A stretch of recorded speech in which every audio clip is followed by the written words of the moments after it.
திருக்கல்யாணம் போனோம் திருவொற்றியூர்ல. அதாவது திருக்கல்யாணம் பார்த்தீங்கன்னா திருக்கல்யாணமானது இந்த மாமல்லபுரத்துல முருகப்பெருமான் விசேஷம். கல்யாணம் அப்படின்னாலே கல்யாணனாலே சந்தோஷமான ஒரு நிகழ்வு. சரிங்களா? ஒரு கோவில் அப்படின்னா கோவில்ல மிகப்பெரிய ஒரு திருவிழா பூஜை என்ன சொல்லுவோம்?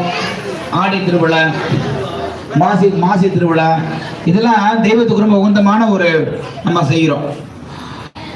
இப்போ மனுஷாலை பொறுத்த வரைக்கும் ஒரு மிகப்பெரிய ஒரு சந்தோஷம் அப்படின்னா எதை சொல்லுவோம்?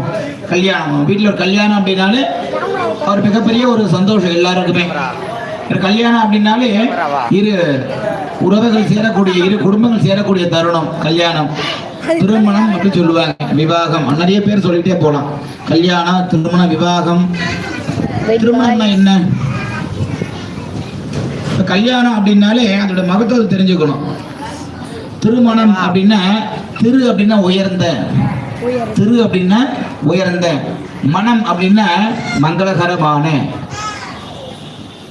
அப்ப உயர்வான மங்களகரமான விஷயம் அப்படின்னு பார்த்தீங்கன்னா அந்த திருமணம். அதுதான் கல்யாணத்துக்கு திருமணம் சொல்றக்கூடியது. கல்யாணம்னா என்ன? கல்யாணம்ன்றது சமஸ்கிருத வார்த்தை. கல்யாணம்ன்றது சமஸ்கிருத வார்த்தை. தமிழ்ல எப்படி சொல்றது பார்த்தீங்கன்னா கலியாணம். தமிழ் வார்த்தை எப்படி கல்யாணத்துக்கு பார்த்தீங்கன்னா கலியாணம். கல்யாணம் தான் தமிழ் வார்த்தை. சமஸ்கிருத வார்த்தை தான் கல்யாணம். கல்யாணம்னா என்ன? கல்யாணம் அது ரெண்டா பிரிச்சுன்னா என்ன? இது கல்யாணம். கல்லுன்னா உறுதி, யானம்னா இணைப்பு. யானம்னா இணைப்பு, உறுதியான இணைப்பு. அது என்னது? அதுதான் கல்யாணம் சொல்லப்படுது. உறுதியான இணைப்பு. ஒரு மனுஷனுக்கு வாழ்க்கையில சந்தோஷம், நிலையான சந்தோஷம் தரக்கூடியது என்னது?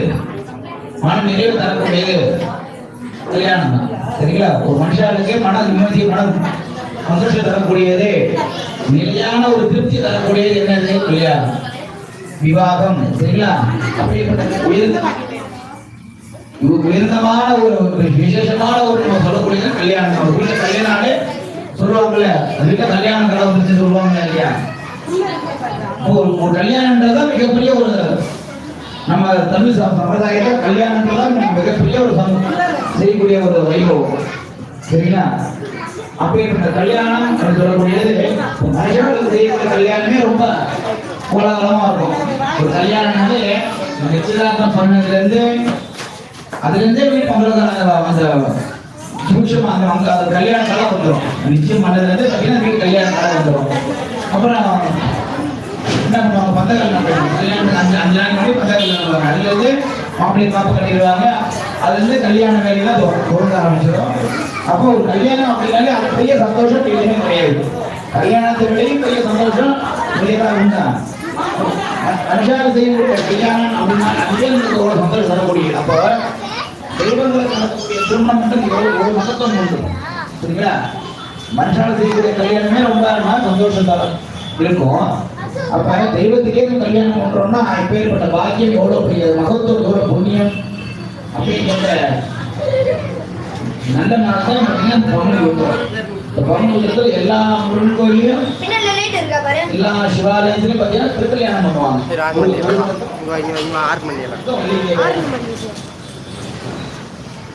முருகனுக்கும் முருகப்பெருமானுக்கும் வள்ளி தேவையானதும் கல்யாணம் செய்வாங்க.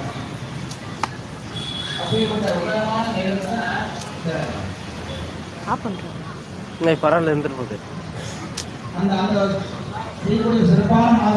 மற்ற ஒரு மாதிரி இருக்குடா. ஃபிளாஷ் இருந்தால் தான் நல்லா இருக்குது.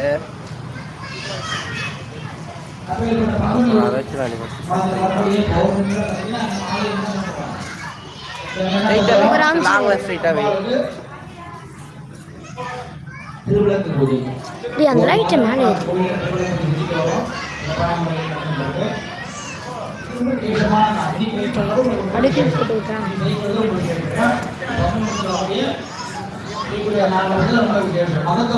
பண்ண முடியாது.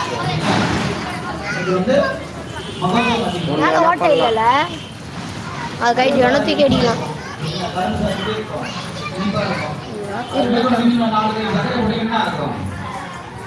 இன்னும் அதிகமாகும்.